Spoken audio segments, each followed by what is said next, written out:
میت دفنانے کے بعد کون سے اعمال کریں؟ میت کو دفنانے کے بعد کون سے اجتماعی اعمال سنت سے ثابت ہیں؟ کیا بلند آواز سے سورہ بقرہ کا پہلا اور آخری رکوع پڑھنا اور اجتماعی دعا کروانا سنت سے ثابت ہے یا نہیں؟ کاشف خان اٹک سے۔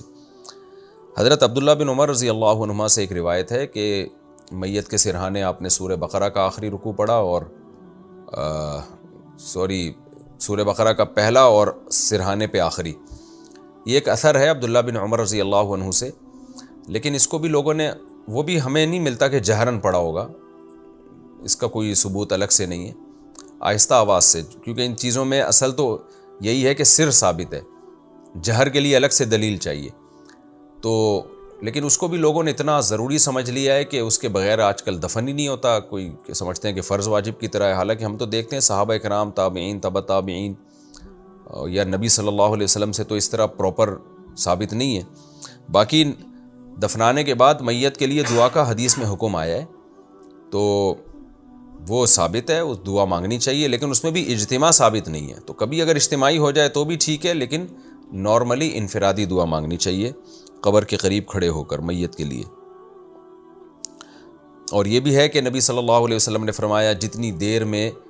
اونٹ ذبح ہوتا ہے اور اس کا گوشت تقسیم ہوتا ہے، یعنی 20 منٹ سے لے کے آدھا گھنٹہ، عرب تو بہت جلدی یہ کام کر لیا کرتے تھے، تو اتنی دیر تک قبر پہ میت کے لیے دعا مانگی جائے یا میت کی قبر پہ بیٹھا جائے، تو کوئی میت کے جو خاص ریلیٹیو ہیں اگر دفنانے کے بعد آدھا گھنٹہ پونا گھنٹہ وہ بیٹھ جائیں اور میت کے لیے دعا کریں تو یہ چیز بھی ثابت ہے۔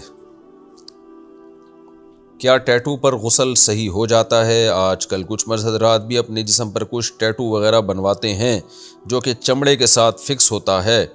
اور آگ سے جلا کر بناتے ہیں۔ اب اگر کوئی اسی حالت میں فوت ہو جائے اور غسل دینے کے بعد بھی یہ جسم سے نہ ہٹے تو اس کے لیے کیا حکم ہوگا؟ ہدایت اللہ خان کشمیر سے۔ دیکھیں یہ ٹیٹو وغیرہ بنوانا حرام ہے، ناجائز ہے، صحیح حدیث میں اس کی ممانعت منقول ہے رسول اللہ صلی اللہ علیہ وسلم سے، تو ناجائز عمل ہے۔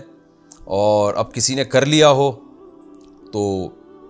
ظاہر ہے پانی تو اندر نہیں پہنچتا، لیکن یہ کہ اب کر لیا تو ہٹانا اگر ممکن ہے تو ہٹائے، ممکن نہیں ہے تو پھر اسی طرح اسی کے اوپر پانی بہا دے، اللہ قبول کرنے والا ہے، لیکن توبہ استغفار کرے کہ اس نے ایک ناجائز اور حرام عمل کیوں کیا۔